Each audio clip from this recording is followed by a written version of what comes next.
Ito. Yan. Pagka may ganyan sa pader nyo, huwag na kayo sasandalan yung mga bata. Yan. Kayo sumandal yan, sobrang kati yan. Yan, insekto na yan. Kakaibang insekto yan. May mga, tutapat ko sa inyo yan, may mga kukun. So, yan yung parang bahay niyan. Grabe, sobrang kati yan. Pag nadiitan nyo ng likod nyo, parang ginagapangan kayo ng mga maliliit na insekto sa likod na peto, tusukan likod nyo, sobra. Grabe. Kaya guys, iwasan nyo yan sa mga bahay-bahay nyo, tanggalin nyo. Yan ang sikreto niyan. Sobrang cut niyan.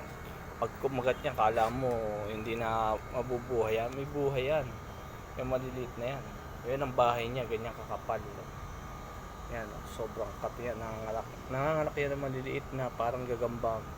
Pero hindi gagamba yun. Insekto yun. Guys, iwasan nyo yan, ha. Yun, nakita nyo na yung pinakita ko sa inyo. Kaya iwasan nyo yan. Sa bang bahay nyo, sa mga lumang bahay, kakaroon yan.